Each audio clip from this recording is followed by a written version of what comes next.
ഓം gum ഗണപതയേ നമഃ. ശ്രീരാമ രാമ രാമ ശ്രീരാമചന്ദ്ര ജയ. ശ്രീരാമ രാമ രാമ ശ്രീരാമഭദ്ര ജയ. നമസ്തേ, ഞാൻ തങ്കം കല്ലങ്ങാട്ട്. രാമായണ മാസത്തെപ്പറ്റി എനിക്ക് കേട്ടറിവുള്ളതും വായിച്ച് അറിവുള്ളതുമായ കാര്യങ്ങൾ ഞാനിവിടെ പങ്കുവയ്ക്കാൻ ഉദ്ദേശിക്കുകയാണ്. നമുക്കെല്ലാം അറിയാവുന്ന കാര്യമാണ് രാമായണ മാസം എന്നുകൊണ്ട് ഉദ്ദേശിക്കുന്ന കർക്കിടകത്തെയാണെന്ന്. രാമായണം എല്ലാ മാസവും വായിക്കാം. പക്ഷേ കർക്കിടകത്തിനൊരു പ്രത്യേകത ഉണ്ട്. സൂര്യൻ ഉത്തരദിശയിൽ നിന്നും ദക്ഷിണ ദിശയിലേക്ക് ചരിക്കാൻ തുടങ്ങുന്ന വേളയാണ് കർക്കിടകം. ഉത്തരായനം ദേവകൾക്കും ദക്ഷിണായനം പിതൃക്കൾക്കും പ്രിയപ്പെട്ടതാണത്രേ. ദക്ഷിണായനത്തിൻ്റെ ആരംഭം മാത്രമായതുകൊണ്ട് അവിടെ ദേവകളുടെ സാന്നിധ്യവും ഉണ്ടാകും. അതുകൊണ്ട് കർക്കിടകം ദേവകൾക്കും പിതൃക്കൾക്കും ഒരുപോലെ പ്രാധാന്യമേറിയ മാസമാണ്. ഇങ്ങനെയൊക്കെ ആണെങ്കിലും കർക്കിടകം വറുതിയുടെ മാസമാണ്. ജീവന്മാരെ എല്ലാവരെയും ഞണ്ടിനെപ്പോലെ ഇറുക്കുന്ന മാസം. എങ്ങും തോരാമഴ മാത്രം. കടുത്ത വേനലിൽ കരിഞ്ഞുപോയ പുൽനാമ്പുകൾ പോലും കർക്കിടത്തിൽ ഉയർത്തെഴുന്നേൽക്കുന്നു. എങ്കിലും ആ സമയത്ത് ഭക്ഷ്യയോഗ്യമായ ഒരാഹാരവും ഉൽപ്പാദിപ്പിക്കപ്പെടുന്നില്ല. തോരാമഴയത്ത് പുറത്തിറങ്ങി ജീവനോപാധി നേടാൻ സാധിക്കാത്തതുമൂലം ഈശ്വരഭജനം മാത്രം സാധ്യമാകുന്നു. അതിനു മുന്നോടിയായി സൂര്യൻ മിഥുനത്തിൽ നിന്നും കർക്കിടക രാശിയിലേക്ക് സഞ്ചരിക്കാൻ തുടങ്ങുന്ന സമയം. എന്നുവെച്ചാൽ സംക്രാന്തി നാളിൽ തന്നെ എല്ലാവരും മൂദേവിയെ പുറത്താക്കി ശ്രീദേവിയെ പ്രതിഷ്ഠിക്കാൻ ഒരുങ്ങുന്നു. അതിൻ്റെ ഭാഗമായി വീടും പരിസരവും വൃത്തിയാക്കി ചാണകം തളിച്ച് ശുദ്ധിയാക്കി വയ്ക്കുന്നു. വീട്ടിലുണ്ടായിരുന്ന മൂദേവിയായ വൃത്തിയേടിനെ എല്ലാം ഒരു കീറിയ മുറത്തിലാക്കി അതിൽ വെളുത്തതും കറുത്തതും മഞ്ഞയുമായ ചോറ് ഉരുളകൾ വച്ച് കൂടെ എരഞ്ഞില, കൂവയില, മച്ചിങ്ങ, കുറ്റിച്ചൂൽ, മൈലാഞ്ചി തുടങ്ങിയവയും വച്ച് 3 തിരിയും കത്തിച്ചു വച്ച് പൊട്ടിപ്പോ ശ്രീദേവിയും മക്കളും വാവാ, ശ്രീദേവിയും മക്കളും വാവാ എന്ന് പറഞ്ഞ് എല്ലാ മുറിയിലും കയറി ഇറങ്ങി പിന്നെ വീടിന് ചുറ്റും വലം വച്ച് പുറത്തുള്ള ഒരു ഒഴിഞ്ഞ സ്ഥലത്ത് കൊണ്ട് കളയുന്നു. പോകുന്ന വഴിയിൽ വാഴപ്പിണ്ടിയും മടലും മറ്റും കൊണ്ട് ശബ്ദമുണ്ടാക്കി കുട്ടികൾ മൂദേവിയെ ഓടിക്കുന്നു. പിന്നീട് മൂദേവിയെ പുറത്താക്കിയ സ്ത്രീ കുളത്തിൽ പോയി കുളിച്ച് ശുദ്ധിയായി വീട്ടിൽ തിരിച്ചു വന്ന് ശ്രീദേവിയെ കുടിയിരുത്താൻ ഒരുങ്ങുന്നു. അതിൻ്റെ ഭാഗമായാണ് കർക്കിടകത്തിലെ ആദ്യത്തെ 7 ദിവസം ശിവോദിക്ക് എന്നുവെച്ചാൽ ശ്രീ ഭഗവതിക്ക് വയ്ക്കൽ എന്ന ചടങ്ങിലൂടെ സന്ധ്യയ്ക്ക് ദശപുഷ്പം പൂജയ്ക്ക് വയ്ക്കുന്നത്. ചിലയിടങ്ങളിൽ ദശപുഷ്പം കൂടാതെ വാൽക്കണ്ണാടി, നിറനാഴി, ചാന്ത്, സിന്ദൂരച്ചെപ്പ്, കൺമഷിക്കൂട്ട് എന്നിവയും വയ്ക്കുന്നു. ഭഗവതി വീട്ടിൽ എഴുന്നള്ളി കണ്ണെഴുതി പൊട്ടുതൊട്ട് മുടിയിൽ ദശപുഷ്പവും ചൂടുന്നു എന്നാണ് സങ്കല്പം. അതുകൂടാതെ കർക്കിടകത്തിൽ ഇപ്പോഴും സ്ത്രീകൾ മുക്കുറ്റിച്ചാന്ത് തൊടാറുണ്ട്.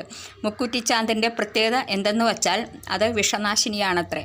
നമ്മുടെ ശരീരത്തിലെ ഒരു പ്രത്യേക നാഡിയായ നെറ്റിത്തടത്തിൽ മുക്കുറ്റിച്ചാന്ത് അണിഞ്ഞാൽ ആ മുക്കുറ്റിച്ചാർ ശരീരത്തിൽ നിന്നും വിഷാംശം വലിച്ചെടുത്ത് കളഞ്ഞുകൊള്ളും എന്നതൊരു സത്യം തന്നെയാണ്. നമ്മൾ നെറ്റിയിൽ ചന്ദനം തൊടുന്നതിനും ശാസ്ത്രീയമായ ഒരു വശമുണ്ടല്ലോ. ചന്ദനം ശരീരത്തെ തണുപ്പിച്ച് മനസ്സും സുഖതമാക്കുന്നു. പണ്ട് ചാതുർമാസ്യം വ്രതമാസങ്ങളായിരുന്നു. വർഷത്തിൽ 4 മാസം ബ്രഹ്മചാരികളും ഗൃഹസ്ഥരും വാനപ്രസ്ഥരും അവർക്ക് നിർദ്ദേശിച്ചിട്ടുള്ള കർമ്മവിധി പ്രകാരം ഓരോ വർഷവും അറിഞ്ഞും അറിയാതെയും ഉപയോഗിച്ച വാക്കുകളും ബുദ്ധി, പ്രാണൻ, മനസ്സ് എന്നിവയും ശുദ്ധീകരിച്ച് എടുക്കാനുമായി ശ്രമിച്ചിരുന്നു. അതിൻ പ്രകാരം അവരുടെ കഴിവിനും പാണ്ഡിത്യത്തിനും അനുസരിച്ച് ശ്രുതി, സ്മൃതി, പുരാണങ്ങൾ, ഇതിഹാസങ്ങൾ തുടങ്ങിയവയൊക്കെ ഈ മാസങ്ങളിൽ പഠിച്ചിരുന്നു. പിന്നീടാണ് ഈ ആചാരത്തെ മുൻനിർത്തി ഈശ്വരഭജനത്തിന് ഏറ്റവും ശ്രേഷ്ഠമായ കർക്കിടകം മാത്രമായി ചുരുങ്ങിയതും അതുവഴി എഴുത്തച്ഛൻ്റെ ഏറ്റവും ഭക്തിസാന്ദ്രമായ രാമായണ ശീലുകൾ മാത്രം ഹിന്ദു ഗൃഹങ്ങളിൽ കേൾക്കാൻ തുടങ്ങിയതും. രാമായണത്തിൻ്റെ മൂലം വാൽമീകി രാമായണം തന്നെ എന്നറിയുന്നു. പക്ഷേ ബ്രഹ്മദേവൻ്റെ നിർദ്ദേശപ്രകാരം ആ കാലഘട്ടത്തിൽ തന്നെ ഹനുമാനാൽ വിരചിതമായ രാമായണം ഉണ്ടായിരുന്നു എന്നറിയുന്നു. പക്ഷേ ശ്രീരാമൻ്റെ നിർദ്ദേശപ്രകാരം ഹനുമാൻ തന്നെ ആ രാമായണം കടലിൽ നിക്ഷേപിച്ചത്രേ. അതിനുള്ള കാരണം ഹനുമാന്റെ സ്ഥാനം എന്നും ശ്രീരാമൻ്റെ ഹൃദയത്തിൽ തന്നെ ഉണ്ട്.